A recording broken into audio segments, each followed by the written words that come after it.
नमस्कार, वक्त हुआ है मसला का और मैं हूं आपके साथ गौरव राजेंद्र। पाकिस्तान के लिए जासूसी करने के आरोप में गिरफ्तार ज्योति मल्होत्रा से पुलिस हिरासत में लेकर पूछताछ कर रही है। साथ ही आपको बता दी कि जिस तरीके से लगातार शनिवार से ही पूछताछ हो रही है और रविवार को रिमांड अवधि के पहले दिन नेशनल इंटेलिजेंस एजेंसी यानी कि एनआईए सहित कई अन्य जांच एजेंसियों ने उससे सिविल लाइन थाने में करीब 5 घंटे पूछताछ की, लेकिन अधिकतर सवालों पर चुप्पी साधे रही। उसका एक ही जवाब था, मैं बेकसूर हूं, और अभी ऐसे कोई संकेत उसने नहीं दिए जिससे पता चल सके कि पाकिस्तान इंटेलिजेंस ऑपरेटिव के साथ कोई गोपनीय दस्तावेज साझा किए गए। हालांकि खबर बहुत कुछ है और बहुत कुछ तरीके से पूछताछ भी चल रही है। सिविल लाइन थाना पुलिस ने ज्योति को 5 दिन के रिमांड पर ले लिया है। सेना की इंटेलिजेंस भी उससे लगातार पूछताछ कर रही है। तमाम सारे चैट्स सामने भी आ रहे हैं, लेकिन सवाल यही उठता है कि भारत में और कितने गद्दार हैं, इन पर शिकंजा कसने के लिए किस तरीके से कदम उठाए जा रहे हैं, क्योंकि लगातार भारत की तरफ से सेना मुंह तोड़ जवाब नापाक हरकतों पर देती आई है और लगातार घर में घुसकर पाकिस्तान को मुंह तोड़ जवाब दिए हैं। और ऐसे में जब सेना लगातार दोहरी लड़ाई लड़ती हुई यहां पर दिखाई देती है सीमा पर दुश्मनों से, तो वहीं भारत के भीतर ज्योति जैसे गद्दारों से, तो सवाल उठता है कि किस तरीके से अब इन पर शिकंजा कसने की लगातार कोशिशें चल रही हैं। और उसके पीछे देखिए ग्राफिक्स के माध्यम से समझा रहा हूं कि इंस्टा पर जो कि उनका नाम भी जो थी और स्टार निकली थी, देश की गद्दार गुनहगार है, और व्हाट्सएप से एलओसी तक जो का गंदा खेल। तो ये ग्राफिक्स स्क्रीन पर आपके जो के माध्यम से समझा रहे हैं, उनका ट्विटर हैंडल ट्रेवल विद जो। तो जो से ही हम सवाल निकाल रहे हैं, विश्लेषण यह है कि जो से ज्योति या फिर जो कोई code name in the sense हो सकता है कि ज्वाइंट ऑपरेशन तो नहीं था ज्योति का, ये ग्लैमर का नकाब, नीचे गद्दारी की शक्ल। तो ये बेहद गंभीर सवाल हैं। जिन हाथों में ट्राइपॉड था, आज उन्हीं हाथों में हथकड़ी है।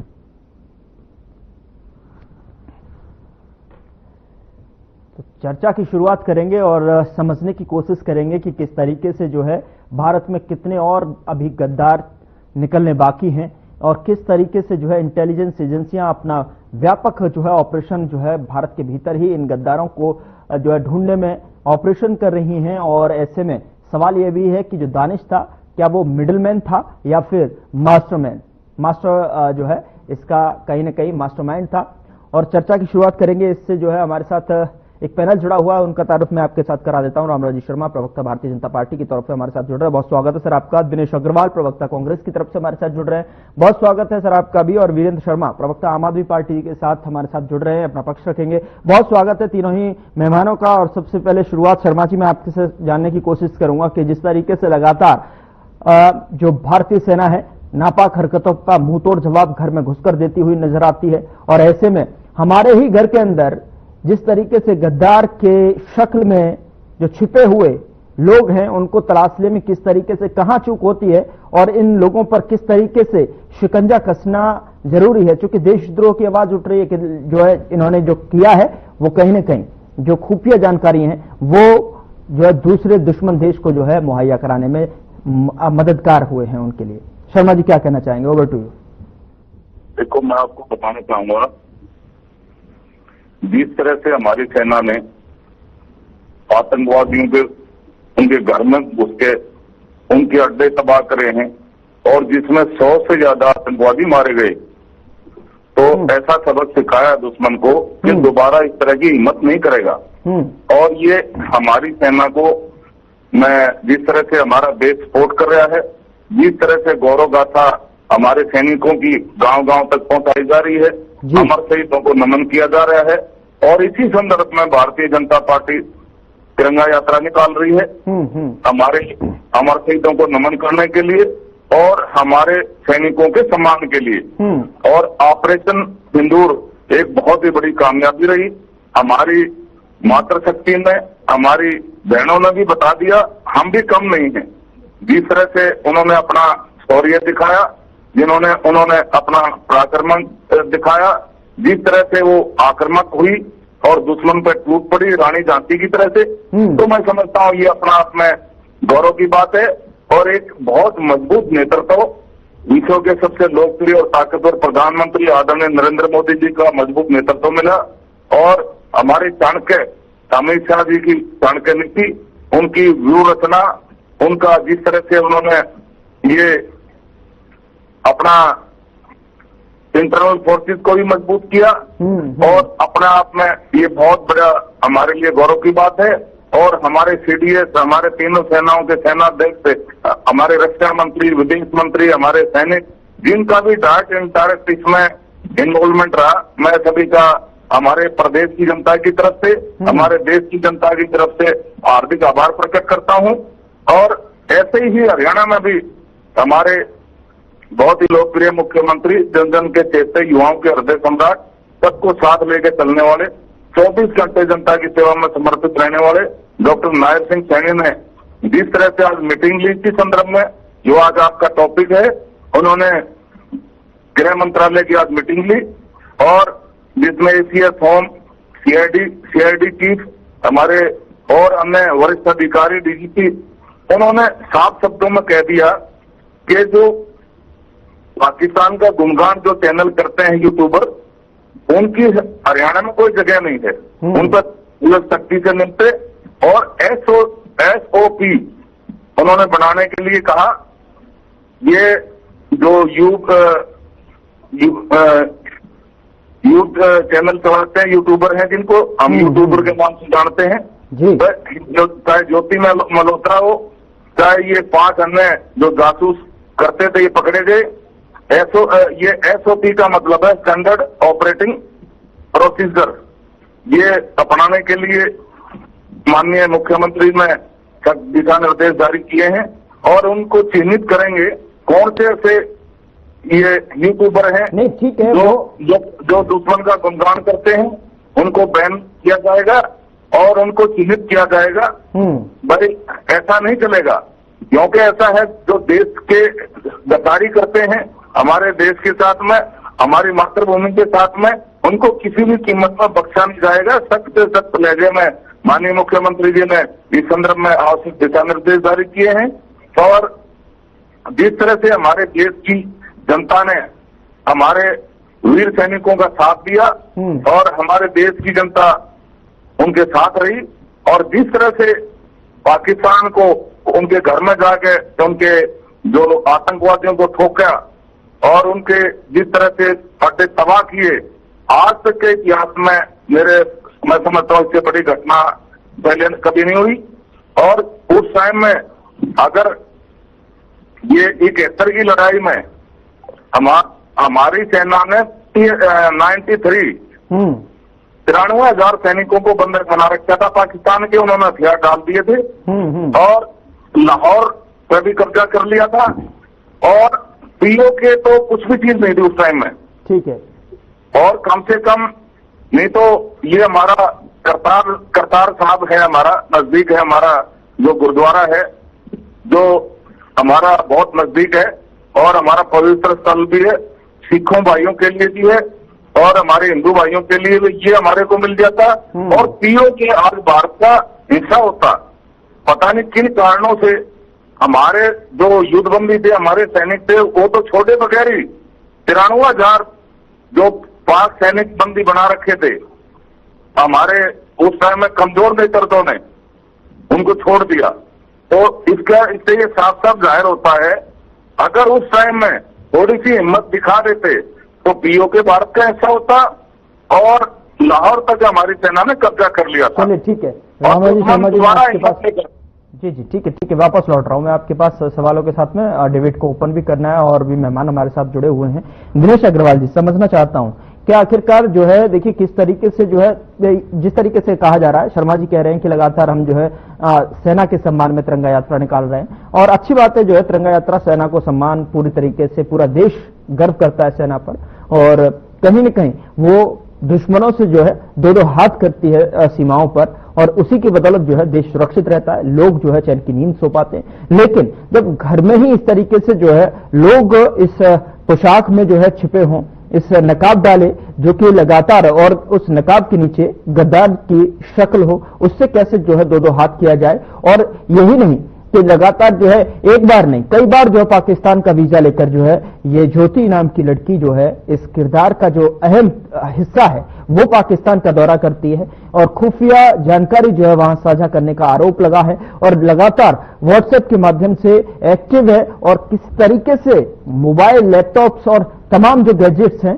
वो ब्लॉगर के जो एक होता है, ब्लॉगर जो है घूमता है झील झाड़ी और तमाम तरीके से जो है वहां के सौंदर्य को दिखाने की कोशिश करता है, लेकिन ये सौंदर्य के बहाने कहीं न कहीं इन्फ्लुएंसर टर्न्ड इन्फॉर्मर के नाम से, अब मैं तो कहना चाहूंगा कि किस तरीके से टर्न लिया है, ये इन्फॉर्मर के रूप में जो काम कर रहे थे, एक नहीं कई सारे। दिनेश गौरव भाई, आपको नमस्कार। आपके माध्यम से आपके चैनल को देख रहे सभी दर्शकों को नमस्कार।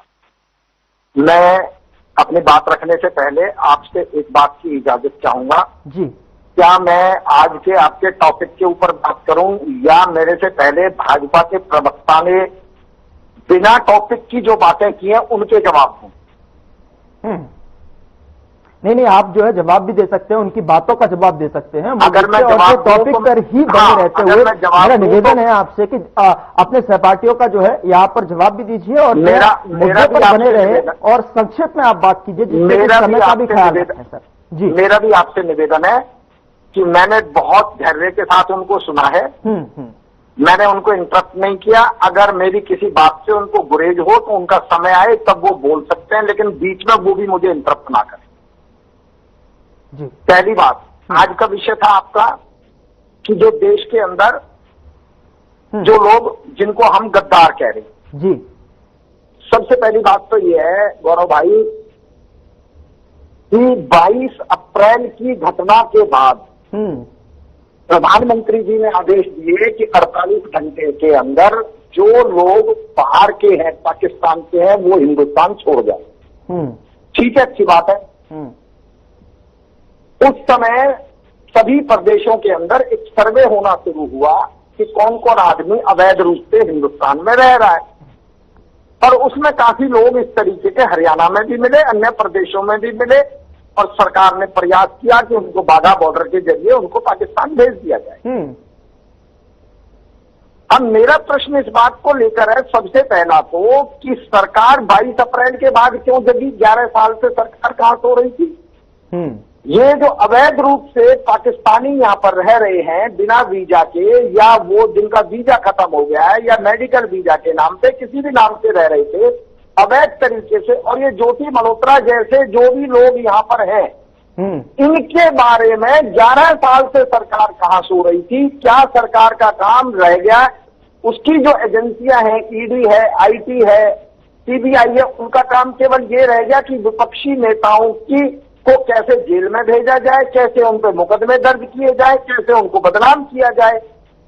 देश की सुरक्षा के साथ जो खिलवाड़ 11 साल से हो रहा है वो बातें आज निकल कर आ रही हैं। एक बात। दूसरी बात जो अभी इन्होंने उठाई 1971 की, मैं ये पूछना चाहता हूं कि आज जब 22 अप्रैल के घटना के बाद पूरा देश प्रधानमंत्री के साथ खड़ा हुआ, सरकार के साथ खड़ा हुआ, सभी धर्म साथ खड़े हुए, सारे मुख्य विपक्षी दल साथ खड़े हुए, पूरे देश में एकजुट होकर प्रधानमंत्री से कहा कि पूरा देश एकजुट है, सारा विपक्ष एकजुट है, हम आपके साथ हैं, आप एक्शन लीजिए और जो एक्शन आप लेंगे हम आपके हर एक्शन में आपके साथ हैं।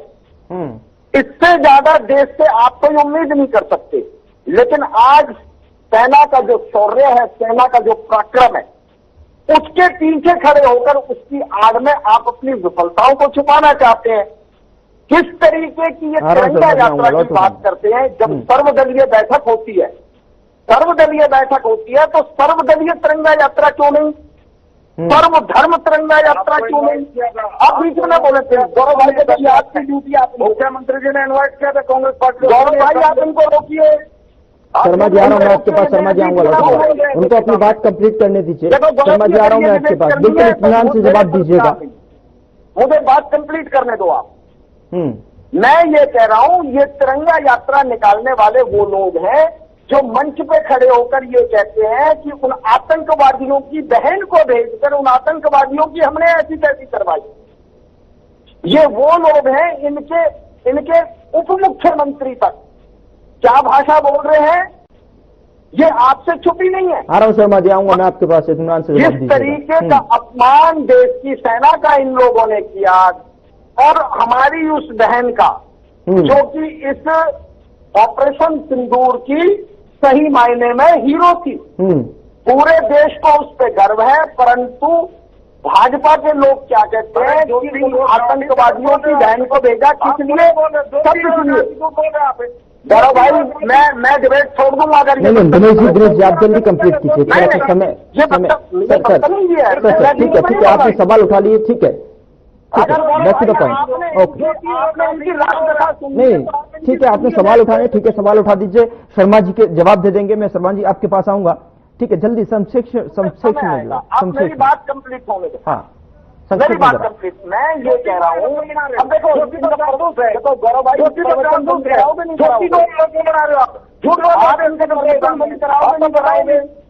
ठीक है शर्मा जी आ रहा हूँ मैं आपके पास, 5 सेकंड में कंप्लीट कीजिए दिनेश जी। मैं ये कह रहा हूँ कि आप जब तक ये राम कथा गा रहे थे आपने इनकी पूरी राम कथा सुनी नहीं। देखिए समय का भी थोड़ा सा ख्याल रखना, देखिए समय की भी अपनी एक योजना है। सुन लो, ये जो 1971 का जिक्र करते हैं, इनको किसने रोका था? अरे पीओ के लेके आते ना, क्यों तीसरे दिन मूट गए ये अमेरिका के सामने? क्यों ये देखिए इस तरीके की बात के सामने मूट गए? 3 दिन के अंदर सीज फायर कर दिया, 3:30 बजे फोन आता है, 5 बजे सीज फायर हो जाता है। मेरे देश की सेना। चलिए ठीक है सर, ठीक है मैं आपके पास आऊंगा सर ठीक है आपने सवाल किए, सभी सवालों का जवाब जो है शर्मा जी देंगे। शर्मा जी 5 सेकंड के लिए आप छोटी सी कमेंट कर सकते हैं प्लीज, आप जो है, फिर मैं जो वीरेंद्र जी आपके पास आ रहा हूँ। शर्मा जी का तो सुन लिया। हाँ ठीक है सर। ज्योति को हीरो बना रहे, ज्योति तो जासूस है, देश की जनता के सामने भी इन्होंने झूठ बोला। ये ज्योति हीरो है, ज्योति हीरो कहां से होगी? आप कर्नल कुरैशी की जगह पर ज्योति का नाम ले रहे हो, आपको पता है आप बोल क्या रहे हो? कर्नल सोफिया की बात कर रहा हूँ मैं। नहीं ज्योति की बात नहीं हो रही थी यहाँ पर, वो कर्नल सोफिया की बात कर रहे हैं, सोफिया कुरैशी की बात कर रहे हैं। मैं आपको करेक्ट कर देता हूँ गौरव भाई, मैं वीडियो दिखा दूं? नहीं मुझे मालूम है, बिल्कुल वो जो है वीडियो दिखा दूं ऑपरेशन में भारतीय जनता पार्टी की हूँ। नहीं आप झूठ बोल रहे हैं। मैं कर्नल सोफिया की बात कर रहा हूँ जिसका अपमान किया है भाजपा ने। वो दूसरे टॉपिक पे बात कर रहे थे कर्नल शर्मा जी, सोफिया हमारे देश की हीरो है, पर बात नहीं कर रहे थे, कर्नल सोफिया की बात जी ठीक है, सोफिया कुरैशी की बात कर रहे हैं। ज्योति कहाँ से बीच में आ गई? ज्योति बहन की बहन है, वो तो बोलती है कि मैं भारतीय जनता पार्टी की हूँ। आपने नाम लिया था। नहीं ठीक है मैं आऊंगा। वीरेंद्र जी आ रहा हूं मैं, शर्मा जी आपके पास आऊंगा। वीरेंद्र जी क्या कहना चाहेंगे, जिस तरीके से दोनों ही पहलुओं को अगर देखा जाए तो जिस तरीके से लगातार अभी बहुत कुछ जो है सामने आना बाकी है, क्योंकि लगातार इंटेलिजेंस जो है डाटा को रिकवर करने की कोशिश कर रही है। दूसरे नाम से जो यहां पर जो ज्योति के मोबाइल में लैपटॉप में जो चीजें मिले हैं, उससे कहीं ना कहीं ये तो सिद्ध होता है कि इसमें जो है अभी तो अंत तक जो है बहुत सारे नाम आना बाकी है। कहां से ये कड़ी शुरू हुई, किस तरीके से जो है ये जो खुफिया जानकारी है वो दुश्मन देश को पहुंचाई गई, किस तरीके से जो है अपने सैन्य ठिकानों की लोकेशंस, या फिर यूं कहें कि ब्लॉगिंग के माध्यम से जब हम जो ब्लॉग करते हैं कहीं पर, आजकल ऐसे जो है सॉफ्टवेयर हैं जो कि अगर वीडियो शूट भी करते हैं तो उसकी लाइव लोकेशंस भी जियो के माध्यम से कहीं ना कहीं जियो नेटवर्क के माध्यम से जो पहुंचती हैं, वो लोकेशंस के माध्यम से भी क्या इस आड़ में कहीं ना कहीं ये ठिकानों की जो है गुप्त जानकारियां जो है मुहैया कराई जा रही थी। क्या स्पॉन्सर्ड पाकिस्तान कर रहा था, क्योंकि लगातार लग्जरियस जो लाइफ है जाना और वहां पर कई दिनों से, और वीजा की अगर बात की जाए और इफ्तार पार्टियों की अगर बात की जाए। वीरेंद्र जी आ रहा हूं मैं आपके पास, आऊंगा दिनेश जी। वीरेंद्र जी, शर्मा जी आपके कमेंट लूंगा, फिर दिनेश जी आपके पास आऊंगा। वीरेंद्र जी सबसे पहले। देखिए गौरव जी, सबसे पहले आपके चैनल के माध्यम से पूरे हरियाणा प्रदेश की जनता को, तमाम प्रवक्ता साथियों को और आपको नमन करते हुए अपनी बात शुरुआत करता हूँ। देखिए गौरव जी, आज का जो विषय है वो शायद पर्टिकुलर किसी यूट्यूबर के ऊपर है, और इसमें अगर हम इसको मिक्सअप करेंगे और इस तरह की उड़ूल जुलूल बात करेंगे तो मेरे को नहीं लगता कि इस डिबेट का कोई औचित्य होगा। तो सबसे पहले हिंदुस्तान की सेना को उसका शौर्य, उसका बलिदान, उसका साहस, उसके पराक्रम को हम लोग सल्यूट करते हैं। बिल्कुल। और उन्होंने बहुत ही साहसी काम किया और दुश्मन के घर में जाकर के वार किया, और जितने आतंकी ठिकाने थे उनको उन्होंने भेदने का भी काम किया। तो ये सेना का एक शौर्य है, उनका पराक्रम है, उनका साहस है, तो उसको सल्यूट करते हैं। दूसरा, हिंदुस्तान के अंदर हिंदुस्तान की कोई भी अगर सुरक्षा को, किसी तरह की इंफॉर्मेशन को और किसी भी हिंदुस्तान की इंफॉर्मेशन को अगर दूसरे देश में शेयर करेगा तो वो निश्चित तौर पर बहुत बड़ी गलत बात है। लेकिन गौरव जी, इसमें विषय ये है कि ये सारी चीजें, अगर चाहे आतंकवादी हमले की बात करें, चाहे इस तरह की जासूसी की बात करें, या इससे पूर्व में जितने आतंकवादी हमले हुए उनकी बात करें, तो कम से कम ये भारत सरकार, भारतीय जनता पार्टी की सरकार जब चीजें हो जाती है उसके बाद कैसे जानती है? उसके बाद ये आतंकों के नाम ढूंढ लेती है, उनकी लोकेशन ढूंढ लेती है। इस तरह के जो जासूस है उनकी लोकेशन कहाँ कहाँ जासूसी की, बड़ी विडंबना की और शर्म की बात है कि ये पहले कहाँ सोए हुए होते हैं। तो कम से कम ये राज्य सरकार का फेलियर है, केंद्र सरकार का फेलियर है। अगर पहलगांव में इस तरह के जासूसों का कोई इनपुट है, फाइनल कमेंट के लिए आऊंगा दोनों के पास में जी। बहुत बड़ी निंदनीय बात है कि हिंदुस्तान के प्रधानमंत्री 56 इंच का सीना होने की बात करते हैं और ये कहते हैं कि हमारी सीमाएं, हमारी वायु, जल, थल सब इतनी सुरक्षित है, कोई परिंदा पैर नहीं मार सकता। और भारतीय जनता पार्टी की हरियाणा में सरकार, इनकी सीआईडी क्या करती थी, इनकी सेंटर की एजेंसियां क्या कर रही हैं? पहलगांव में भी बताया गया कि इस तरह की रेकी हुई, कहां से आतंकवादी आए और वो कहां चले गए। उसके बाद में ये फोटो जारी करते हैं, उनकी लोकेशन जारी करते हैं, उनके नाम पते जारी करते हैं। तो सबसे सोचने वाली गौरव की बात यह है कि ये आज से इस तरह के बड़े इंसिडेंट होने से पहले इनकी सीआईडी और केंद्रीय जो इंफॉर्मेशन, इनकी जो एजेंसियां हैं वो कहाँ सोई होती हैं, वो कहाँ चली जाती हैं, किसके कहने पर सेना को डिप्लॉयड नहीं किया जाता, किस तरह की लूप होल दिए जाते हैं। ये सारी चीजें बड़ी गहनता से सोचने का विषय है, जांच का विषय है। और निश्चित तौर पर हिंदुस्तान के अंदर, किसी प्रदेश के अंदर कोई भी नागरिक अगर इस तरह का सहारा लेकर के यूट्यूबर बन के किसी तरह की लोकेशन, किसी तरह के हमारे पर्यटन स्थल से वीडियो बना करके अगर कहीं भी दूसरे विदेश में अगर वो भेजता है, शेयर करता है, कोई इनपुट हमारे देता है, कोई किसी भी मिलिट्री एरिया की अगर इस तरह की कोई इन्फॉर्मेशन देता है तो बहुत गलत बात है। लेकिन उससे गलत बात यह है कि भारतीय जनता पार्टी का पूरा तंत्र इस मामले में फेल नजर आया। 6-6, 7-7 अगर ये कहते हैं कि यहाँ से जासूसी हो रही थी तो इनका पूरा सिस्टम कहाँ सोया हुआ था? इनको जवाब देना चाहिए कि जब पहलगांव अटैक हो चुका है और जब हमने पाकिस्तान को हमने उनके किले भेजने का काम किया, उनके आतंकवादी ठिकानों पे हमने इस तरह के अंदर घुस करके हमारी सेना ने साहस और पराक्रम का एक जो परिचय दिया, उसके अंदर अगर हम अपनी इंटेलिजेंस संस्थाओं को इतना मजबूत नहीं कर पाए कि वो युद्ध होने से पहले या युद्ध की पहले सारी इन्फॉर्मेशन अगर हम रोक पाते तो बिल्कुल। वीरेंद्र जी, सवाल यहाँ पर यही है। शर्मा जी, छोटा सा कमेंट दीजिएगा, चूंकि समय भी अब कम ही है। फाइनल कमेंट के तौर पर दिनेश जी मैं आपके पास भी आऊंगा, लेकिन मैं तो यही कहूंगा कि जिस तरीके से जितने भी लोग जो है इस पाकिस्तान का जितने भी ब्लॉगिंग के माध्यम से दौरा किया है उनको सभी को जो है जांच के दायरे में लाना चाहिए। हालांकि सभी लोग जो है एक जैसे नहीं होते, ये भी कहना चाहूंगा। शर्मा जी, लो फोल की बात कर रहे हैं Virendra ji, final comment 5 second के लिए। दिनेश जी मैं आपके पास आ रहा हूं। देखो, मैं आपके चैनल के माध्यम से प्रदेश की देशतुल्य जनता जनार्दन को बताना चाहूंगा, जो कांग्रेस ने बीज बोया था, 70 साल का जो बीज कांग्रेस ने बोया था, बबूल के बीज बो दिए थे कांग्रेस ने, उसका सफाया अब धीरे धीरे हो रहा है। आतंकवाद का 70% सफाया। दिनेश जी 5 सेकंड। भैया जी, गौरव भाई ये चुप होंगे तो बोलूंगा। प्लीज कंप्लीट कीजिए 5 सेकंड ही। मैं कहां से कंप्लीट करूं, उनको रोको ना। शर्मा जी ठीक है, शर्मा जी ठीक है सर, हो गया। Dinesh ji please continue. क्या बोलूं मैं, आपने रोको ना पहले। सर समय नहीं है, मैं आपसे निवेदन कर रहा हूँ।